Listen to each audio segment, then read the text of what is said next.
All right, my happy little pod heads. Today we're going to go over the data that was collected. I'm going to go through, explain why I collected the data and what it all means.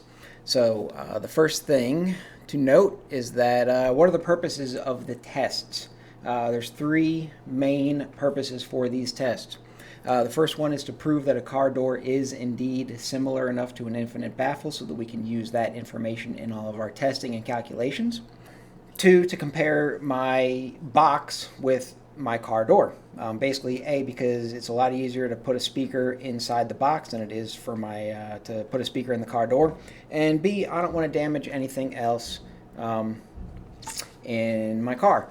Basically, I blew this amplifier trying to take a impedance or a voltage measurement and yeah, burn her up. So I want to try to avoid that going forward.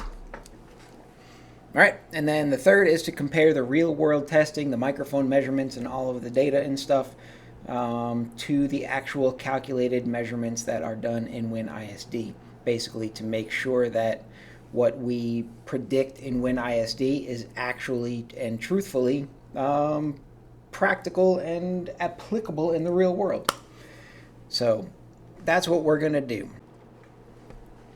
But before we go any further, I have to thank Drew Jones from Bassaholic. I've got to thank Matt Mergenthal from JL Audio and Narius again from Rawcat. These guys have been extremely patient, extremely helpful, answering all my questions, making sure I understand the data correctly, making sure I'm measuring everything correctly, and making sure that I am able to be as truthful as possible with explaining all of this stuff to you guys. So again, thank you fellas, I really appreciate it, and hopefully this will bring some value to the industry and make things easier for everybody. So thanks guys, really appreciate it.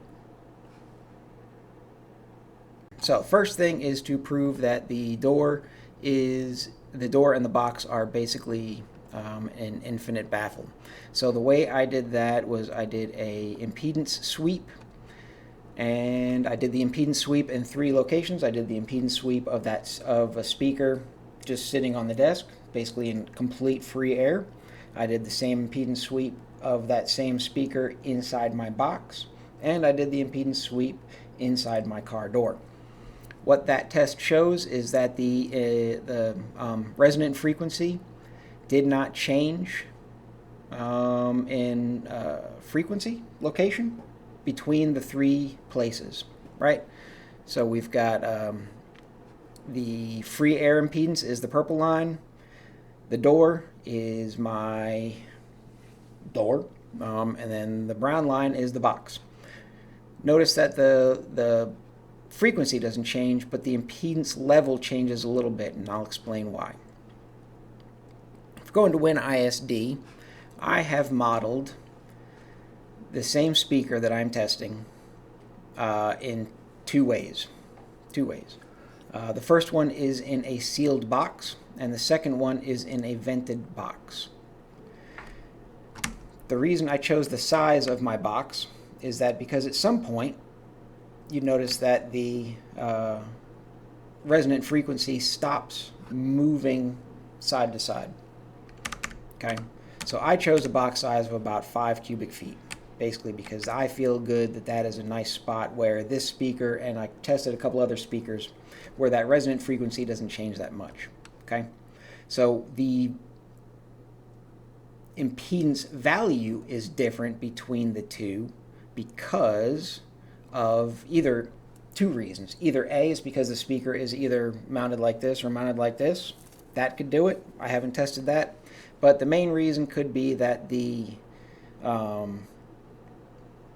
door is acting like a vented enclosure. Okay, so what's interesting to note about that is that the impedance changes in a vented enclosure when you change the tuning frequency. Basically, changing the tuning frequency of a vented enclosure is changing the port size, the port length. So my door kind of shows us a response like this right here, which is a tuning frequency of 0.95 hertz, which is painfully low, and a vent length of about 820 feet, okay, which is not practical, and for all intents and purposes, we can assume that this is just ridiculous and go ahead and use the sealed box with an infinite volume behind it for all of our measurements going forward. Just as a double check, if we check the actual SPL of the two at the same signal level, 1.2 watts, they act nearly identical. Okay, close enough for what we're doing. So that proves that the car door is similar to an infinite baffle. Next is to compare the car door with my box.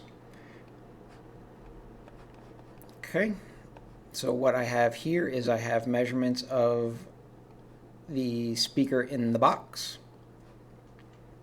This is a measurement done in RU, the sweep that we've gone through before.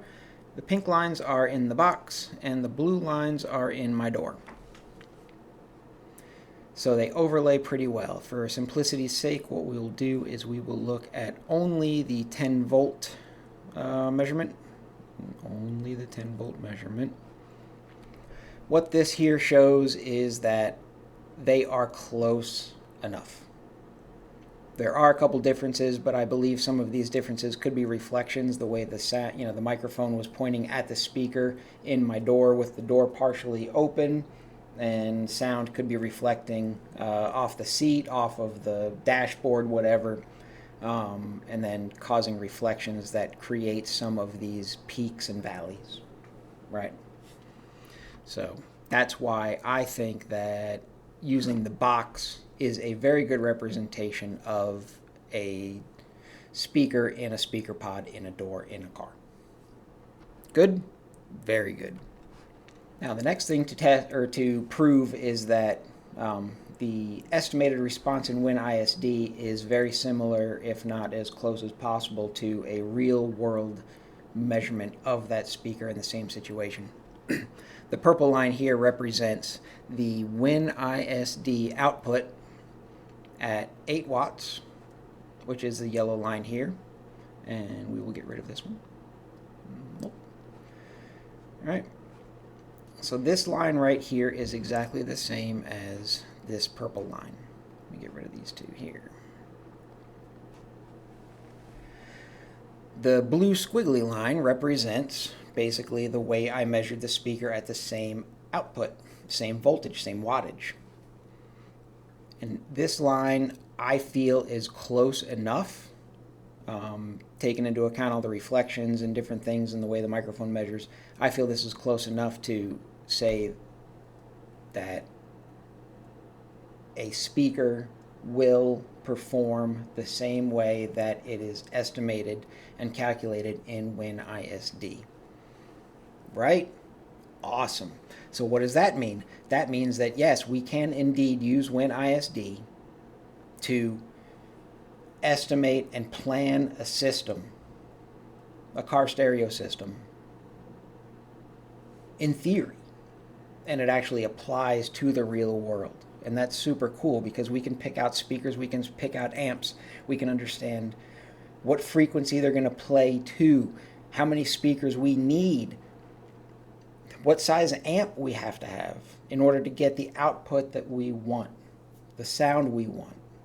And we can do all that without spending $1. WINisd is free, RU is free, Room EQ Wizard's free, and I'm doing all the hard work for you. Awesome. I love this. This is so much fun. This is fun. Nerd geeking out about this. It's great.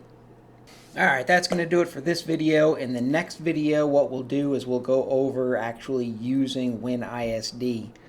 What we'll do is we'll look at some different speakers. I will show you how we can compare them, how to set the parameters and everything, and then also how to load speakers so that way you can model a speaker that you choose. And that'll be interesting as well. So I appreciate you watching. Nothing but exciting things going forward. I'm excited. So see you next one. Peace.